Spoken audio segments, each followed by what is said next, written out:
Chess is a really unique facility. There are only 5 high-energy synchrotrons in the world, only 2 in the country. Chess is one of them.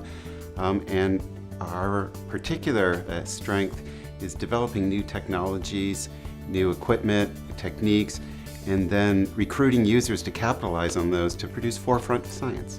Chess has been involved in X-ray detector development for a very long time. The CCD detectors that are present at all synchrotron sources, a lot of that technology actually came out of initial experiments that were done here in the 1990s, and that really led to tremendous developments that enabled much of the growth that you see at sources everywhere across the world. A huge amount of the research that's become meat and potatoes for X-ray science around the world was pioneered here. In an average year, we get about 1,200 user visits. That's from researchers in academia, national labs, industry, and government facilities, but also from museums. Industrial users may not understand all the nuances of X-rays, and so what we've done kind of over the last decade or so, we've built tools that we think are somewhat unique, and we can understand the behavior of these engineering materials at a very fine size scale. This place, it's in the DNA that we try new kinds of experiments. We're also very focused on teaching, so almost all of our work is done with graduate students and postdocs, from equipment development and technology development all the way up to the cutting edge science. There are always students sort of at the very front of that, and that's a great environment to be in. I chose to do a postdoc here because it was a pretty open-ended project, as opposed to a lot of postdocs where you come in with a single project that someone else has defined for you. Here it was open-ended, and I could work pretty much on whatever I wanted to as far as it related to beamline work. I'm collaborating with a group who is looking at impact-shocked rock samples. So a meteorite comes in from space and smacks into the Earth. And they want to know what happens to the ground rocks when the meteorite hits them. And so we did some absorption spectroscopy mapping of these samples. So we just recently acquired a new detector for doing this sort of imaging of elemental distributions in tissues. And one of the first things we did with it was we imaged a flower, a little pressed iris. And we imaged the iris, and it was some of the most beautiful data I've ever obtained.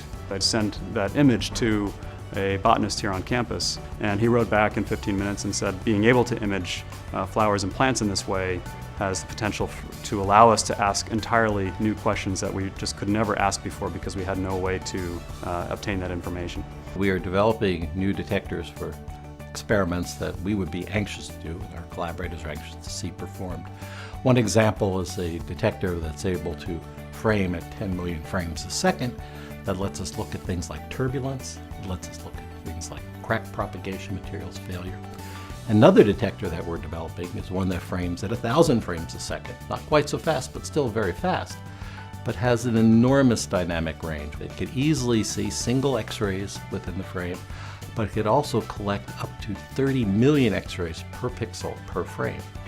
We're interested in the Chinese population in the capital district, and so how we can go into their homes and assess their exposure to heavy metals using portable XRF. So we thought it would be a good idea to come here and use the synchrotron facility to do some mapping in the same sample to see where is the arsenic really located in this specimen. It was interesting to look at where that arsenic might be accumulated, and so when we saw the first images they had a wow factor, and that for us I think was very stimulating, and to be able to come here to Chess, which was a huge advantage. We can run a simulation that can account for every tiny little crystal within a whole tractor if we wanted to. Yeah, the problem is that we don't have any experimental data. How do we know if our models are right? And so the X-rays here at Chess enable you to go down and actually watch each one of those little crystals. Those are the things that we've been working on the last 10 years or so, and people around the world have kind of been working on these tools. I think that we've put together a somewhat unique combination of the experiments and the modeling. There's a lot of gratification from being able to address questions that people have that are important to them, and being able to really think carefully about new ways to address those questions. I think Chess is a very special place because it focuses on education. There's a lot of leading edge science that happens here, but they're very focused on students learning things, they're focused on training postdocs, and they're focused on helping people get to the cutting edge. There is a very nice atmosphere in this area that I think is conducive to original thought.